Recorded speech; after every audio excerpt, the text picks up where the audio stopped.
بسم اللہ الرحمن الرحیم۔ السلام علیکم ورحمۃ اللہ وبرکاتہ۔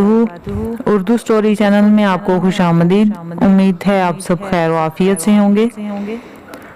آج ہم آپ کو ایک کہانی سنائیں گے بیٹے کی اور اس کی بوڑھی فالج زدہ ماں کی۔ ایک چھوٹا سا بورڈ ریڑھی کی چھت سے لٹک رہا تھا۔ اس پر موٹے مارکر سے لکھا ہوا تھا کہ گھر میں کوئی نہیں ہے، میری بوڑھی ماں فالج زدہ ہے، مجھے تھوڑی دیر بعد انہیں کھانا اور اتنی ہی مرتبہ حاجت کرانی پڑتی ہے۔ اگر آپ کو جلدی ہے تو اپنی مرضی سے فروٹ تول لیں اور پیسے کونے پر ریگزین کے گتے کے نیچے رکھ دیجئے، ساتھ ہی ریٹ بھی لکھے ہوئے ہیں، اور اگر آپ کے پاس پیسے نہ ہوں تو میری طرف سے لے لینا، اجازت ہے، واللہ خیر الرازقین۔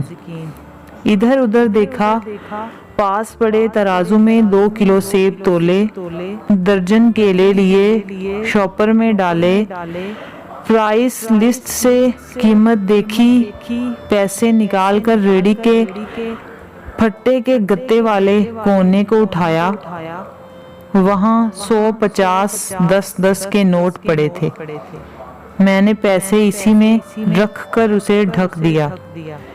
ادھر ادھر دیکھا کہ شاید کوئی میری طرف متوجہ ہو، اور شاپر اٹھا کر واپس فلیٹ پر آ گیا۔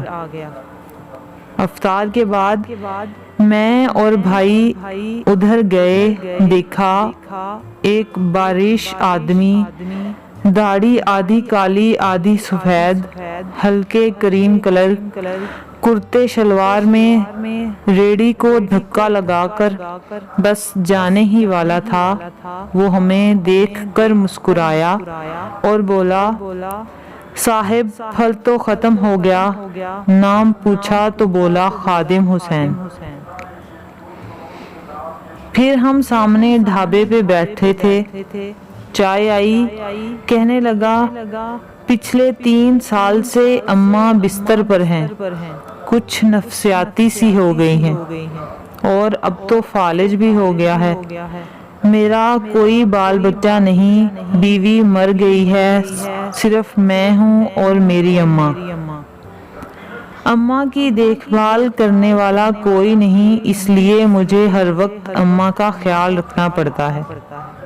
ایک دن میں نے اماں کے پاؤں دباتے ہوئے بڑی نرمی سے کہا، اماں تیری تیمارداری کو تو بڑا جی کرتا ہے، پر جیب میں کچھ نہیں، تو مجھے کمرے سے ہلنے نہیں دیتی، کہتی ہے تو جاتا ہے تو جی گھبراتا ہے، تو ہی بتا میں کیا کروں؟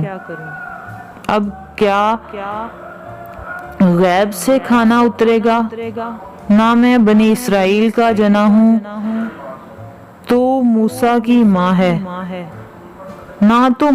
ماں ہے، کیا کروں؟ یہ سن کر اماں نے ہانپتے کانپتے اٹھنے کی کوشش کی۔ میں نے تکیہ اونچا کر کے اس کو بٹھایا، ٹیک لگوائی، انہوں نے جھریوں والا چھرا اٹھایا اور اپنے کمزور ہاتھوں کا پیالہ بنایا، اور نہ جانے رب العالمین سے کیا بات کی، پھر بولی، تو ریڑھی وہیں چھوڑ آیا کر، تیرا رزق تجھے اسی کمرے میں بیٹھ کر ملے گا۔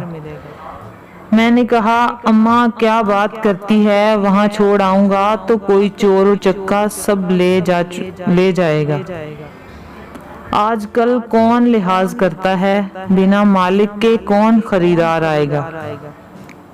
کہنے لگی، تو فجر کو ریڑھی پھلوں سے بھر کر چھوڑ کر آ جا، بس زیادہ بک بک نہیں کر، شام کو خالی لے آیا کر۔ اگر تیرا روپیہ گیا تو یہ خالدہ ثریا اللہ سے پائی وصول دے گی۔ 2.5 سال ہو گئے ہیں بھائی، صبح ریڑھی لگا جاتا ہوں، شام کو لے جاتا ہوں،